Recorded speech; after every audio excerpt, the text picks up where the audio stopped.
सभी को सादर नमस्ते। आइए एक बार गायत्री मंत्र का पाठ करेंगे। मन को सावधान, आप लोग अगर थोड़ा सामने आ जाएंगे ना तो ज़्यादा अच्छा होगा, क्योंकि मुझे पूरा टाइम इधर गर्दन घुमा के बोलना पड़ेगा।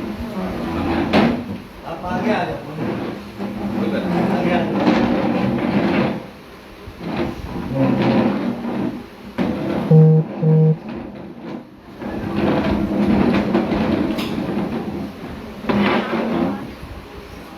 ओम भूर्भुवः स्वः तत्सवितुर्वरेण्यं भर्गो देवस्य धीमहि धियो यो नः प्रचोदयात्।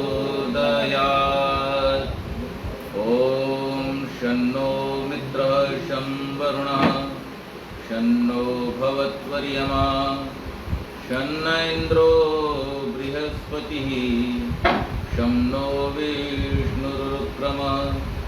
नमो ब्रह्मणे नमस्ते वायो त्वमेव प्रत्यक्षं ब्रह्मासि त्वामेव प्रत्यक्षं ब्रह्म वदिष्यामि। ऋतं वदिष्यामि सत्यं वदिष्यामि तन्मामवतु तद्वक्तारमवतु।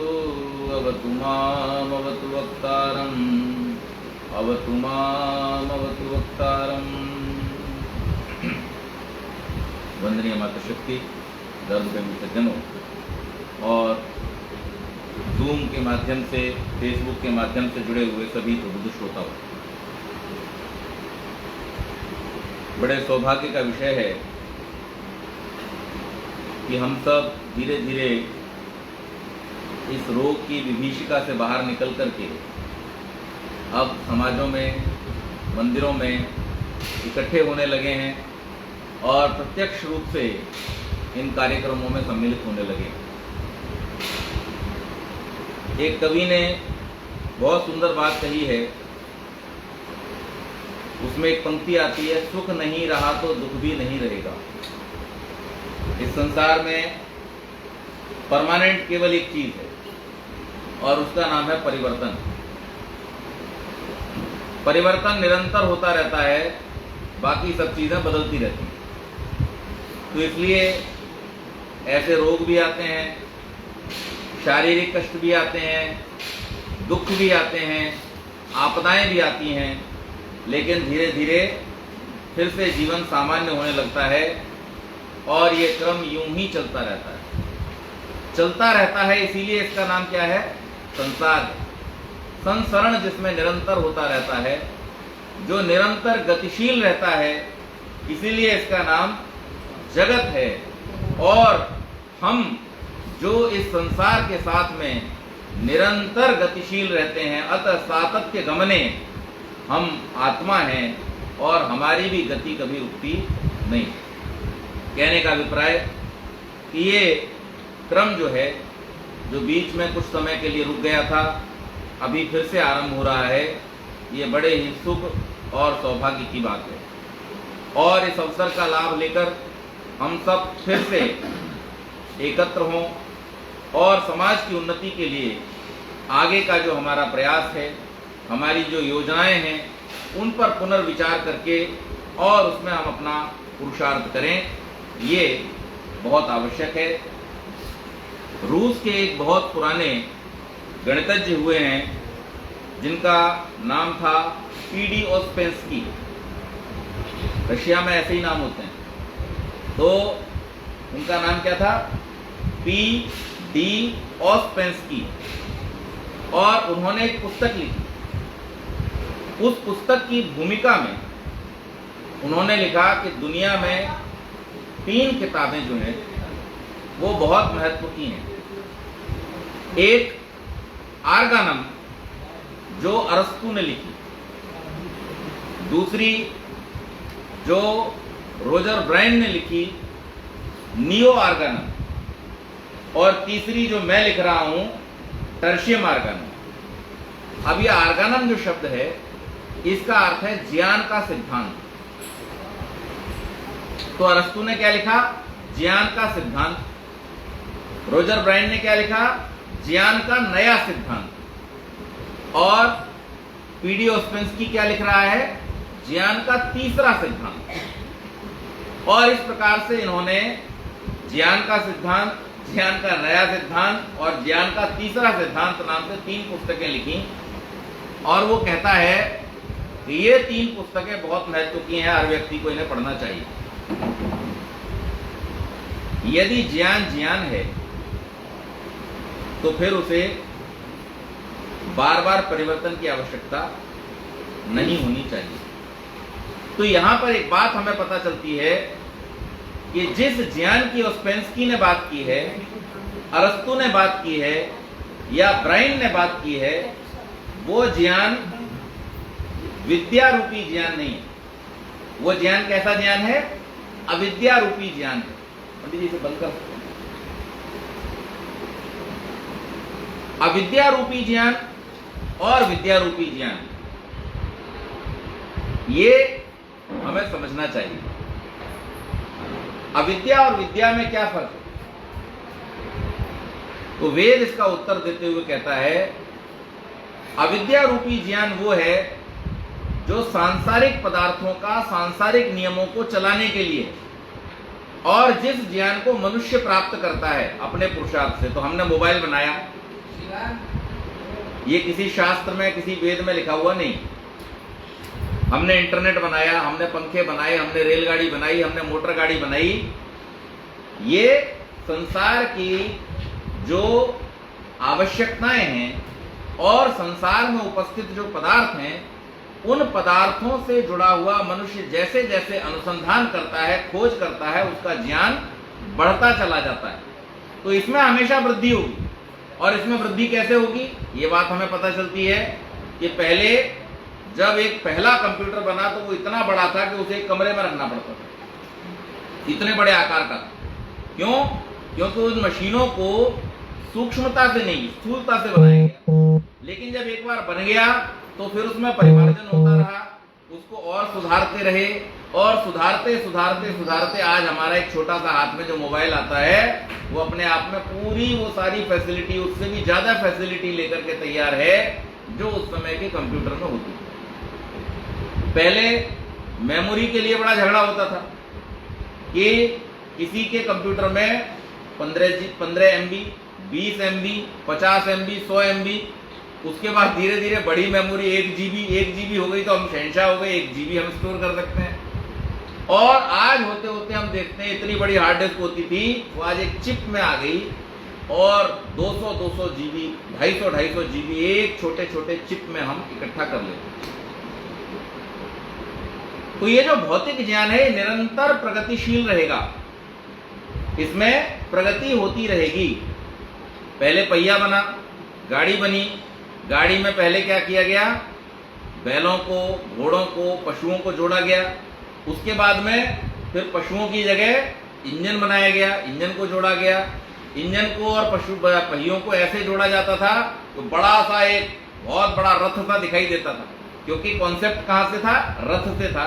तो पहले गाड़ियां जो बनती थी वो रथ जैसी बनती थी। फिर उसके बाद धीरे धीरे धीरे धीरे उसमें परिमार्जन होता रहा, और होते होते आज हमारे सामने अनेक डिजाइन की बढ़िया बढ़िया सुंदर सुंदर गाड़ियां और बड़ी तेज गति से चलने वाली गाड़ियां बन करके तैयार हो गई। तो ये ज्ञान निरंतर प्रगतिशील रहेगा, निरंतर इसमें वृद्धि होती रहेगी, निरंतर इसमें सुधार होता रहेगा। तो यहां से हमें पता चलता है कि ओस्पेंस्की जिस ज्ञान की बात कर रहा है अरस्तु की पुस्तक में, रोजर ब्राइन की पुस्तक में और अपनी पुस्तक में, वो ज्ञान कौन सा है? भौतिक ज्ञान है। लेकिन वेद हमको बतलाता है कि इस भौतिक ज्ञान का जो क्षेत्र है वो कितना है? केवल मात्र आपको इस संसार की तकलीफों से बचाने में ये काम आएगा। विद्याम च वेदो भयम सह अविद्या मृत्युम तीर्त्वा विद्यामृतमश्नुते। तो मृत्यु से तरने के लिए तो ये ज्ञान काम आएगा। संसार के दुख हैं, गर्मी है, सर्दी है, इनसे बचने के लिए काम आएगा। चलने का दुख है, उससे बचने में काम आएगा। एक दूसरे से संपर्क करने का जो दुख था पहले कि चिट्ठी भेजी है 15 दिन में पहुंचेगी, तब जाकर के हमको सूचना मिलेगी, दूसरे को सूचना मिलेगी, उसका निवारण हो गया। आपने तुरंत फोन उठाया, कॉल कर दिया, मैसेज पहुंचा दिया, बात हो गई। तो ये जितने भी भौतिक दुख थे, इनसे बचाने के लिए, इस मृत्यु रूपी दुख से बचाने के लिए तो ये काम करेगा। लेकिन इस ज्ञान से आपको अमरत्व प्राप्त नहीं होगा। तो मनुष्य जीवन के दो लक्ष्य हैं, एक मृत्यु से बचना, और बचना ही नहीं केवल, बल्कि अमरत्व को प्राप्त करना। तो जहां पर अमरत्व प्राप्त होता है, वो ज्ञान कहां से मिलेगा? वो ज्ञान कैसा होना चाहिए? तो उसके लिए कहा, वो ज्ञान पूर्ण ज्ञान है, जिसमें कभी कोई परिवर्तन नहीं होगा। कभी कोई परिवर्तन नहीं होगा। जैसा है, सृष्टि के आदि में जैसा था, आज भी वैसा है, और जब तक ये सृष्टि चलती रहेगी, तब तक वो ज्ञान ऐसा का ऐसा ही रहेगा। और उस ज्ञान को कहां कहा? विद्या कहा। विद्याम च जो बात कही गई, तो यहां अंतिम पंक्ति में कहते हैं, विद्यामृतमश्नुते, विद्या के द्वारा अमृत की प्राप्ति कर सकता है। अब वो विद्या आएगी कहां से? विद्या जन्म लेती है कहां से? कहां से जन्म लेती है विद्या? तस्मात् यज्ञात् सर्वहुतः ऋचः सामानि जज्जिरे छंदांसि जज्जिरे तस्मात् यजुस् तस्मात् अजायतः। ये वेद की विद्या ने कहां से जन्म लिया? तो वेद स्वयं इसका प्रमाण देते हुए उत्तर देता है कि वेद का जन्म भी, विद्या का जन्म भी यज्ञ के द्वारा होता है। तो यज्ञ हमें अमृत तक पहुंचाता है, और यज्ञ को जो व्यक्ति अपने जीवन में समझ करके धारण कर लेता है, उस व्यक्ति को वेद का ज्ञान भी लाभकारी होता है, वेद का ज्ञान उसे प्राप्त भी होता है, और उसके द्वारा वो अपनी मुक्ति का उपाय भी कर पाता है। तो ये यज्ञ क्या है, इसको समझना बहुत आवश्यक है। और जिस दिन हम यज्ञ को समझ जाएंगे, उस दिन मान लीजिए हमारे सारे दुख, सारे दारिद्र्य दूर हो जाए। क्यों? क्योंकि यज्ञो वही विष्णु, यज्ञो वही श्रेष्ठतम कर्म, और स्वर्ग कामो यजेत। आपको अगर स्वर्ग की कामना है, सुख विशेष की कामना है, तो यज्ञ कीजिए। ये यज्ञ क्या है? विष्णु है। ये यज्ञ क्या है? श्रेष्ठतम कर्म है। तो इस यज्ञ को समझना, इस यज्ञ के विज्ञान को समझना, और इस यज्ञ के सूक्ष्म स्वरूप को समझना, ये बहुत आवश्यक है। और ये हम कैसे समझेंगे? तो हम यज्ञ के शब्द पर ध्यान देते हैं। संस्कृत भाषा की एक विशेषता है कि इस भाषा में कोई भी शब्द जो है वो निरर्थक नहीं है, ऐसे ही जोड़ तोड़ के नहीं बनाया गया। इसके अंदर कुछ ना कुछ गूढ़ रहस्य छुपा रहता है। और यज्ञ शब्द के विषय में हमने अनेक बार सुना है कि यज्ञ शब्द यज धातु से सिद्ध होता है। यज धातु, इसके 3 अर्थ हैं: देव पूजा, संगतिकरण, दान। इसको हमने कई बार सुना है, इस पर बाद में आए। हम आज एक नए रहस्य को जानने का प्रयास करेंगे। एक मंत्र हम बोलते हैं यज्ञ के अंत में, पूर्णमदः पूर्णमिदं पूर्णात् पूर्णमुदच्यते पूर्णस्य पूर्णमादाय पूर्णमेवावशिष्यते। अब इस मंत्र में क्या कहा गया है? कमाल की बात है।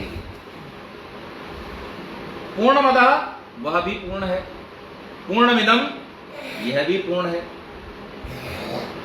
पूर्णमदः पूर्णमिदं पूर्णात् पूर्णमुदच्यते, और पूर्ण से पूर्ण ही पैदा होता है, उत्पन्न होता है। और पूर्ण से पूर्णमादाय, हमने पूर्ण में से पूर्ण को निकाल लिया, पूर्णमेवावशिष्यते, फिर भी पूर्ण बचा रहता है। अब ऑस्पेंस्की एक गणितज्ञ है, मैथमेटिशियन है। मैथमेटिशियन होने के नाते उसे क्या समझ में आता है? 2 और 2 जोड़ दिए तो 4 हो गए, 2 में से 2 घटा दिए तो 0 हो गया। उसकी समझ में ये गणित आता है। लेकिन जब वो इस ज्ञान को सुनता है, समझता है, तब उसे ये समझ में आता है कि ये गणित जो मैं जान रहा हूं, कि ये गणित पूरी तरह से ठीक नहीं है। ये तो केवल वो गणित है जो इस संसार में घटित होता है। लेकिन जिस गणित की बात भारत का और वेदों का अध्यात्म करता है, वो गणित तो कुछ अनूठा ही गणित है कि पूर्ण वो है, पूर्ण ये है, दोनों पूर्ण हैं, और उन दोनों पूर्ण में से एक ने दूसरे से पूर्ण ले लिया, फिर भी दूसरे के पास में पूर्ण का पूर्ण बचा रहता है। ये कैसा विचित्र गणित है, इसको ऑस्पेंस्की समझ नहीं पाता, तो फिर वो भारत की शरण में आता है, वेद की शरण में आता है। वेद इसका उत्तर देता है और वेद इसका समाधान करता है कि जो पूर्ण है उसको कभी घटाया नहीं जा सकता और उसको कभी बढ़ाया भी नहीं जा सकता। उदाहरण के तौर पर हमने एक गोला खींचा, छोटा गोला, उससे बड़ा गोला, उससे बड़ा गोला। अब एक गोला छोटा है, एक उससे बड़ा है, एक उससे बड़ा है, तीनों के आकार में अंतर है, परिमाण में अंतर है, लेकिन कोई भी गोला अपूर्ण नहीं, पूर्ण है। अच्छा, बड़े गोले में से आपने एक छोटा गोला निकाल लिया तो बड़ा गोला घटेगा? नहीं घटेगा। एक गोले के अंदर आप जितने मर्जी गोले बनाते चले जाइए और जितने मर्जी निकालते चले, बड़ा वाला गोला वैसा का वैसा ही बना रहेगा, क्योंकि वो पूर्ण है और जिसे आप निकाल रहे हैं वो भी अपूर्ण है। अच्छा, मान लो एक टुकड़ा काट के निकाल दो तो क्या हो जाएगा? गोला अपूर्ण हो जाएगा। अपूर्ण में से आप जैसे ही निकालना शुरू करोगे तो अपूर्ण ही निकलेगा, उसमें से पूर्ण कभी भी निकलेगा नहीं। तो जो अपूर्ण है उसमें से अपूर्ण निकलेगा और जो पूर्ण है उसमें से पूर्ण निकलेगा। अपूर्ण में से अपूर्ण निकल जाएगा तो अपूर्ण घट जाएगा, अपूर्ण में अपूर्ण जुड़ जाएगा तो अपूर्ण बढ़ जाएगा, लेकिन पूर्ण में से पूर्ण निकाल दोगे तो भी पूर्ण बचा रहेगा और पूर्ण में से पूर्ण घटा दोगे तो भी पूर्ण बचा रहेगा। ये विशेषता है, ये वेद का सिद्धांत। इस सृष्टि का जब आरंभ हुआ तब परमात्मा ने एक यज्ञ किया। हम एक प्रार्थना बोलते हैं रोज यज्ञ के बाद में, उसमें हम लोगों ने एक शब्द जोड़ दिया, पूजनीय प्रभु हमारे। जहां लिखी गई थी वहां पर यह प्रार्थना था, यज्ञ रूप प्रभु हमारे। परमात्मा यज्ञ रूप है, ये संसार भी क्या है? यज्ञ रूप है। हम क्या हैं? हम भी यज्ञ रूप हैं और हमारे कर्म कैसे होने चाहिए? वो भी यज्ञ रूप होने चाहिए।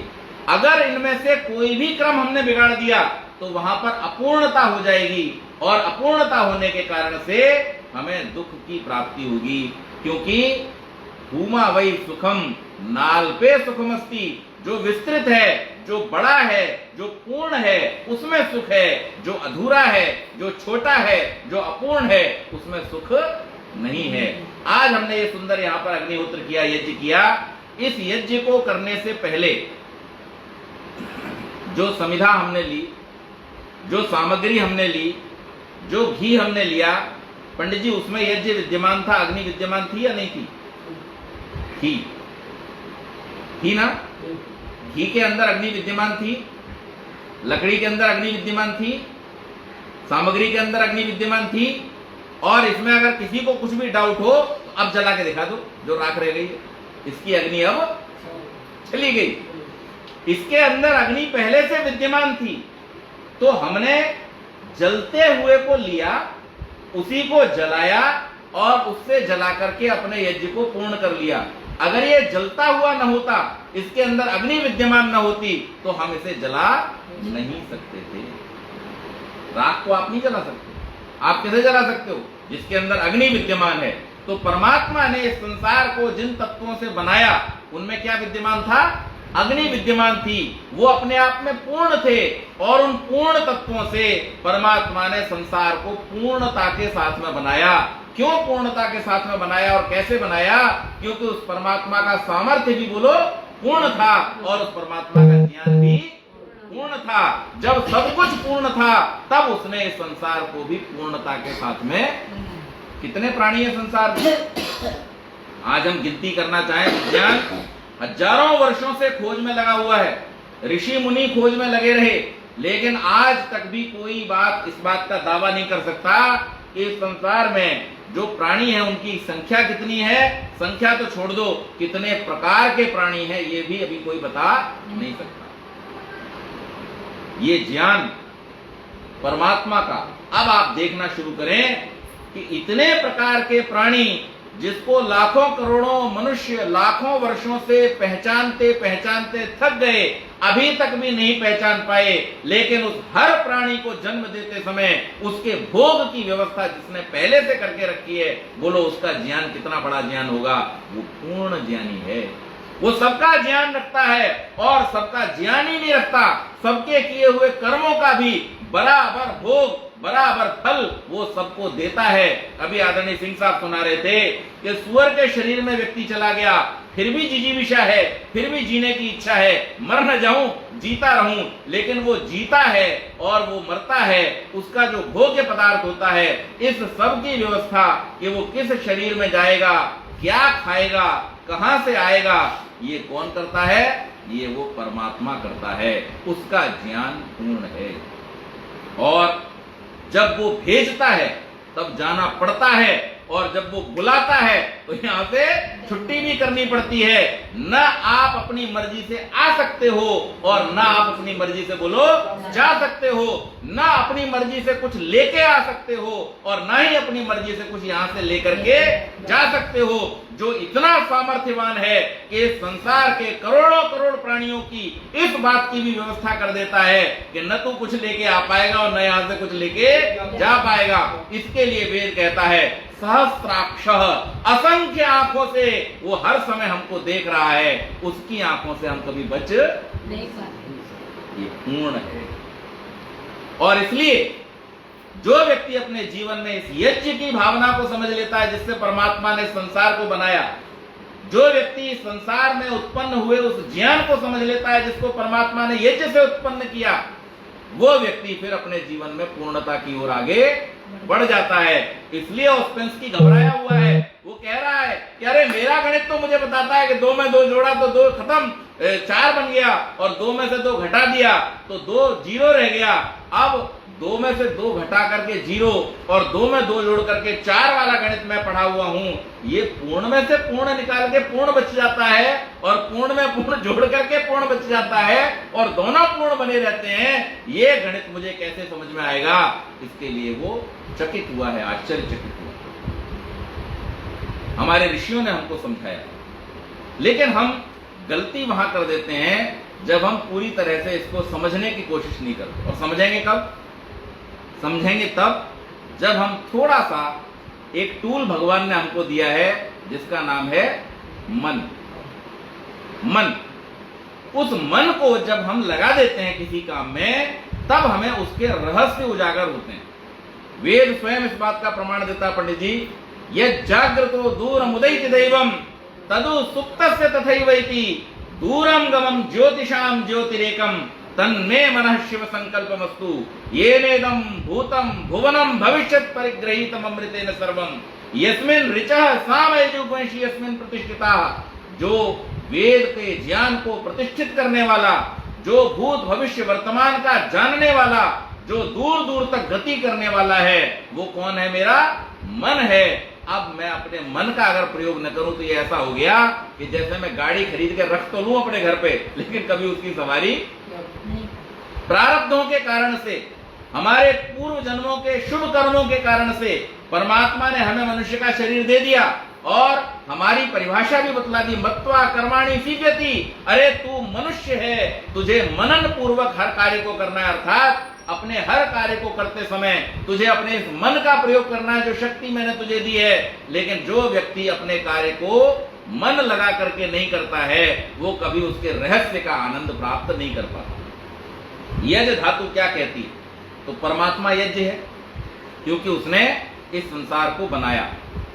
ये संसार यज्ञ है क्योंकि ये परमात्मा के द्वारा बनाया गया। परमात्मा भी सबके कल्याण में लगा है, संसार भी सबके कल्याण के लिए है, और उसके बाद में मनुष्य भी यज्ञ है। मनुष्य यज्ञ कैसे होगा? अपने कर्मों के द्वारा। जब मनुष्य अपने कर्मों को यज्ञ में बना लेगा तो फिर वेद हमें उपदेश करता है। यज्ञ धातु से सिद्ध होने वाला ये यज्ञ शब्द हमको कहता है कि इसके 3 अर्थ हैं, देव पूजा, संगतिकरण और दान। और इनमें मुख्य क्या है? संगतिकरण। कैसे? पहला और आखिरी वाला भी संगतिकरण को ही लेकर के चलेगा।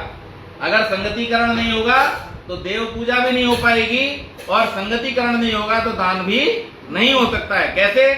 देव पूजा का मतलब क्या है? जो हमसे ज्यादा सामर्थ्यवान हैं, जो हमें देते हैं, उनकी पूजा करना, उनके साथ संगति बिठाना, क्या है? संगतिकरण है। इसको देव पूजा कहा जाता है। हमसे जो ज्यादा सामर्थ्यवान है, हमारे पितृजन हैं, हमारे गुरुजन हैं, ये जो जड़ देवता हैं, संसार है, परमात्मा है, ये सब हमको निरंतर कुछ न कुछ दे रहा है। आप दे सकते हैं कुछ? आप गेहूं का एक दाना बोते हैं, 1000 दाने आपको मिल जाते हैं। ऐसा हो सकता है कि आप जमीन में से एक दाना उठा के खाएं और आप 1000 दाने दे दें संसार में? नहीं हो सकता। आप लगातार क्या कर रहे हैं? ले रहे हैं। ये जड़ देवता आपको लगातार दे रहे हैं। परमात्मा की व्यवस्था से इनसे निरंतर आपको प्राप्त हो रहा है। आप सूर्य से प्रकाश लेते हैं, थोड़े दिन अगर सूर्य चाहे कि भाई मैं अब ठंडा हो गया, थोड़ा मुझे आराम कर लेने दो, अब तुम लोग मिलकर के मुझे थोड़ी सी गर्मी दे दो, ऐसा हो सकता है? नहीं हो।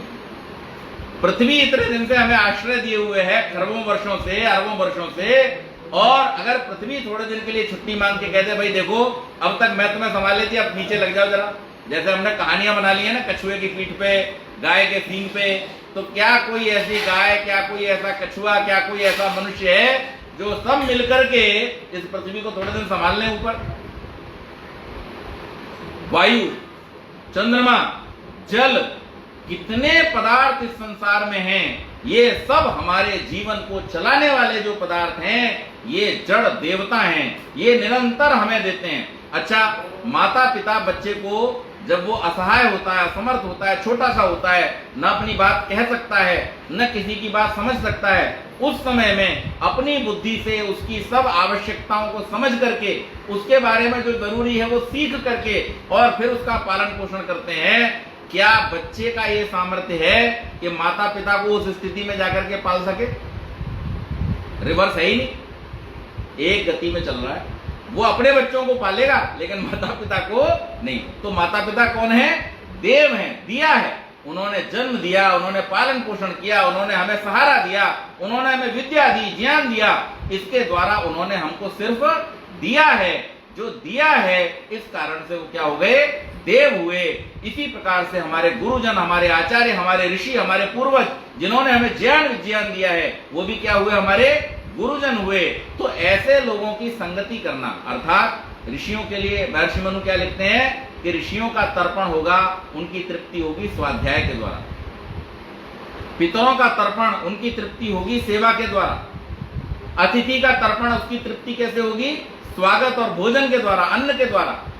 इस प्रकार से जब हम इन देवों का संगतिकरण करते हैं तब वहां पर क्या होता है? यज्ञ होता है, देव पूजा होती है।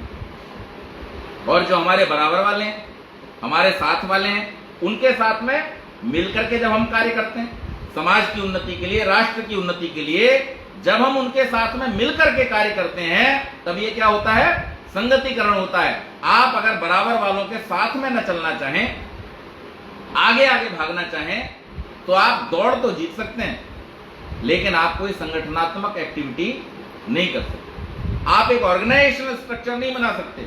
एक ऑर्गेनाइजेशन को बनाने के लिए, एक संगठन को बनाने के लिए आपको साथ में चलना आना चाहिए। तो वहां पर भी क्या है? संगतिकरण है। और ये जो देव यज्ञ हम करते हैं इसमें भी क्या है? संगतिकरण है। क्यों? क्योंकि इसमें पदार्थों का कैसा मिश्रण बनाना है, कैसे उनको प्रयोग करना है, किस तरह से आहुतियों को डालना है, अगर ये हमने नहीं सीखा है तो हम इस अग्निहोत्र को भी नुकसान करने वाला कार्य बना देंगे। बहुत सारे लोग जो इसके विज्ञान से परिचित नहीं हैं, वो कई बार ऐसे पदार्थों को डाल देते हैं जो नुकसानदायक हैं। कई बार वो ऐसे तरीके से पदार्थों को डालते हैं जैसे सामग्री तो आप बाजार से खरीद करके ले आए, लेकिन उस सामग्री में कितना घी होना चाहिए, कितना मिष्ट पदार्थ होना चाहिए, कितना उसमें औषधियों को मिलाना चाहिए, अगर आपको नहीं पता होगा तो आप क्या करोगे? सूखा सूखा डालोगे और उससे लाभ की बजाय हानि की प्राप्ति आपको। तो संगतिकरण। और तीसरा क्या है? दान। जो आपसे छोटे हैं, जैसे आपके पूर्वजों ने देव बनते हुए आपको दान किया, देवो दानाद्वा, दान देने वाला क्या है? देव है। तो जैसे आपने अपने से ज्यादा सामर्थ्यवान अपने पूर्वजों से लिया, उसी प्रकार से जब आप अपने से कम सामर्थ्यवान और अपने से कम जानने वालों को देते हो, तो वहां पर भी बोलो क्या हो रहा होता है? वहां पर भी संगतिकरण हो रहा होता है। आप उनके लिए देव बन जाते हो। और यही यज्ञ की वास्तविक प्रक्रिया है कि आपको याचक से देव तक ले जाने का जो कार्यक्रम है, उसका नाम क्या है? यज्ञ है। शुरू में आप जब सीख रहे थे तो आप क्या थे? याचक थे। आपने विद्या प्राप्त की, आप याचक थे। आपने पदार्थों को संसार से लिया, याचक थे। आपने गौ से घृत आदि प्राप्त किया, आप याचक थे। लेकिन इस सब को प्राप्त करने के बाद में जब आपने स्वाहा बोल करके सबके कल्याण के लिए उसको आहूत कर दिया, तब आप बोलो क्या बन गए? आप देव बन गए। तो एक सामान्य मनुष्य को मनुष्यत्व से देवत्व तक ले जाने की जो प्रक्रिया है, उसका नाम क्या है? यज्ञ है। और इसलिए परमात्मा ने इस संसार को यज्ञमय बनाया है। तो हम अपने जीवन में यज्ञ को बड़ी श्रद्धा पूर्वक धारण करें। संगठनों में लोग जुड़ते हैं और जुड़ करके अपने अपने जरा जरा से अहंकार के कारण, जरा जरा से स्वार्थ के कारण उन संगठनों से अलग हो जाते हैं। अगर उनके मन में यज्ञ की भावना हो कि भाई मैं आर्य समाज से जुड़ा हूं, या मैं गुरुकुल से जुड़ा हूं, या मैं किसी विद्यालय से जुड़ा हूं, तो इस कार्य में मेरी जो आहुति है वो आहुति मुझे देनी है और ये मेरे लिए यज्ञ स्वरूप है। अगर कोई व्यक्ति ऐसा मानेगा तो वो छोटे मोटे किसी अहंकार को लेकर के वहां से कभी भी अलग नहीं होगा। क्यों? क्योंकि उसमें उसकी श्रद्धा जुड़ जाए। अग्निहोत्र में, यज्ञ में, चाहे वो देव यज्ञ हो, चाहे वो ब्रह्म यज्ञ हो, हर यज्ञ में, अतिथि यज्ञ हो, पितृ यज्ञ हो या बलि वैश्वदेव यज्ञ हो, इन सब प्रकार के यज्ञों में एक और बहुत बड़ी चीज है जिसका हम कई बार ध्यान नहीं रखते हैं, और उस चीज का नाम है श्रद्धा। श्रद्धा। जिस मनुष्य को श्रद्धा नहीं है उसे यज्ञ का फल प्राप्त नहीं होगा। क्यों? श्रद्धा नहीं। श्रद्धा से आपके अंदर धारण करने की क्षमता का विकास होता है। अगर आपके अंदर धारण करने की क्षमता ही नहीं है, माता जी आप कपड़े के ऊपर पानी का फवारा मारो तो पानी कहां जाएगा? कपड़े के अंदर। कपड़े के अंदर चला जाएगा, कपड़ा गीला हो जाएगा। और प्लास्टिक के ऊपर मारो तो सारा गिर जाएगा। क्यों? प्लास्टिक में धारण करने की क्षमता बोलो नहीं है। जिस मनुष्य के अंदर धारण करने की क्षमता नहीं है, वो व्यक्ति मिलने वाले प्रसाद को भी धारण नहीं कर सकता है। तो यज्ञ से जो हमें प्रसाद मिलता है, अर्थात जो प्रसन्नता हमारे मन को मिलनी चाहिए, जो आनंद हमारे मन को मिलना चाहिए, जो उत्साह हमारे मन को मिलना चाहिए, वो नहीं मिलता है जब हम श्रद्धा से परिपूर्ण नहीं होते हैं। इसलिए श्रद्धावान होना बहुत आवश्यक है। और यज्ञ की पूर्णता ही तभी होती है जब आपकी यज्ञ के प्रति श्रद्धा हो। इस यज्ञ का जो सबसे बड़ा संचालक है कौन? वो परमात्मा, उसके प्रति आपकी श्रद्धा हो। और जो यज्ञ का कराने वाला है पुरोहित, उसके प्रति आपकी श्रद्धा हो। जब तीनों के प्रति आपकी श्रद्धा होती है तब आप यज्ञ को पूर्ण कर पाते हैं और उससे फिर आपको आनंद की प्राप्ति होती है। अगर आपकी श्रद्धा नहीं होगी तो आप न तो यज्ञ का विज्ञान समझने की कोशिश करेंगे। आज हमारे बीच में यज्ञ करने वाले बहुत लोग, लेकिन यज्ञ के जानने वाले बहुत थोड़े लोग। हमने इसी कारण से गुरुकुल में प्रयास किया था कि हम एक शिविर रखेंगे। वर्षा के कारण से उसको पोस्टपोन करना पड़ा। अभी 20 तारीख से हम फिर से विचार कर रहे हैं उसको करने का। तो यज्ञ के माध्यम से हम कैसे लाभ प्राप्त कर सकते हैं, यज्ञ के माध्यम से हम कैसे अपने विज्ञान को पुनर्जीवित कर सकते हैं, और यज्ञ के माध्यम से हम कैसे अपनी आध्यात्मिक और भौतिक उन्नति कर सकते हैं, ये तब पता चलेगा जब आप श्रद्धा पूर्वक उस यज्ञ को धारण करने का प्रयास करेंगे। आप जब तक धारण नहीं करेंगे, आपकी पुरोहित के प्रति श्रद्धा नहीं है, आपकी पुरोहित विद्वान के प्रति अगर श्रद्धा नहीं है तो आप उससे कभी कुछ सीख पाएंगे? जीवन बीत जाएगा, आप बैठ के साथ साथ यज्ञ करते रहोगे लेकिन आपको कुछ भी सिखाई नहीं दे। क्यों? क्योंकि आपकी उसके प्रति श्रद्धा नहीं है तो फिर क्या होता है, आईने के सामने खड़े हो जाओ, जैसी शक्ल होगी वैसी सामने दिखेगी, तो फिर उसकी आपके प्रति श्रद्धा नहीं है। और जब दोनों की एक दूसरे के परस्पर प्रीति नहीं है, दोनों का एक दूसरे के प्रति जब परस्पर प्रेम नहीं है, तो फिर वहां पर दान का आदान प्रदान नहीं होगा। और जब आदान प्रदान नहीं होगा तब फिर यज्ञ पूर्ण नहीं होगा, क्योंकि यज्ञ तो पूर्ण ही कहां होता है, देव पूजा, संगतिकरण और दान। जब यजमान पुरोहित को देवता मान करके उससे मांगने जाए और ज्ञान की प्राप्ति करे, प्राप्ति करने के लिए संगतिकरण अर्थात परस्पर प्रेम पूर्ण व्यवहार करे, और उसके बाद में पुरोहित जब उसके कल्याण की भावना से उसको ज्ञान दे, तब यज्ञ की पूर्णता होती है। उसके बिना यज्ञ की पूर्णता कभी भी होती नहीं।